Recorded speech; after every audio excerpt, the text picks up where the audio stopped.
A little girl's life hung in the balance, sirens screaming for a path. But instead of help, a woman planted herself in front of the ambulance, shouting that people like them didn't belong in her neighborhood. The mirror cracked under her fist, the child's oxygen mask shook, and the clock ticked mercilessly. What kind of person blocks emergency care? And what happens when the doctor behind the wheel reveals he holds more power than she could ever imagine? The sound of the siren swells, pulling us into the first scene. The wail of a siren cut through the quiet suburb, urgent and unrelenting. Yet before the ambulance could clear the corner, a woman burst from her driveway and threw herself into the street. "This vehicle is not allowed in our neighborhood," she screamed, arms spread like a barricade. Inside the cab, Dr. Ellis, a black physician in his 40s, tightened his grip on the wheel. In the back, a young black girl whimpered, oxygen mask trembling against her face. His pulse raced. Seconds mattered, but Karen wasn't moving. She smacked her hand against the hood and snarled, "Turn around. You don't belong here." Dr. Ellis rolled the window down, voice steady but clipped. "Ma'am, step aside. I have a critical patient in back. You're obstructing emergency care." Karen's lips curled. "I'm the authority here. HOA rules forbid unauthorized vehicles. And don't talk back to me, boy." The word sliced like a knife. She pulled out her phone, already live streaming to dozens of neighbors. "See this? This so-called ambulance thinks it can trespass. Not on my watch." Then she slammed her palm into the side mirror, cracking glass with a sickening snap. Gasps rippled from nearby porches. A father with his child whispered, "Why is she doing this?" Dr. Ellis felt his jaw clench. He pictured the girl's tiny hands trembling on the gurney. A mirror could be replaced. A child's heartbeat could not. He opened the door, stepping down in his white coat. Karen scoffed. "What are you going to do, Dr. Boy?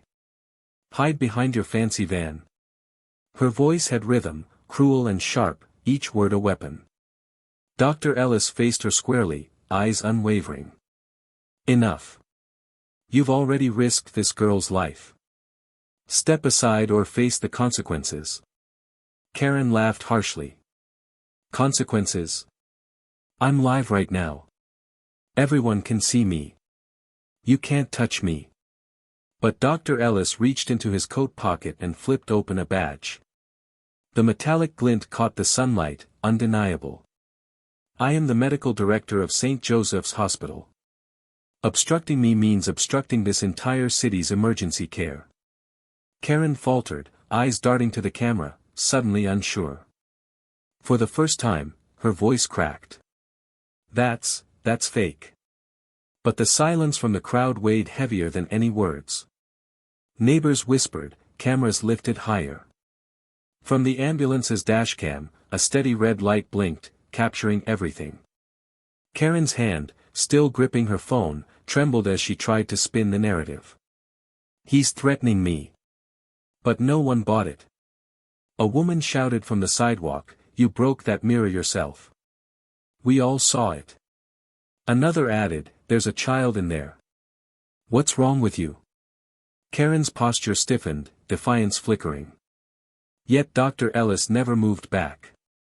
His calm became a wall she couldn't breach. The young girl inside the ambulance let out a faint cry. That single sound cut through the last of Karen's bravado. Police sirens echoed closer now, drawn by multiple 911 calls. The barricade she tried to build crumbled as reality pressed in. 2 officers stepped out, eyes narrowing at the fractured mirror, the dashcam, the live stream still rolling. Karen's voice cracked as she tried one last defense. "I was protecting my community." But the officers shook their heads. "Ma'am, you're under arrest for obstruction of emergency medical services." Gasps erupted from the crowd as they cuffed her on the spot. Dr. Ellis turned back to the ambulance, whispering through the open door, "Hold on, sweetheart. We're moving now." The vehicle surged forward, carrying the girl toward survival. Behind them, Karen's live stream kept running, thousands already sharing the clip. By nightfall, her face was on every local broadcast, a symbol of reckless cruelty. Justice wasn't loud, but it was clear. Thank you for watching. Leave your thoughts below and subscribe for more stories that reveal the truth.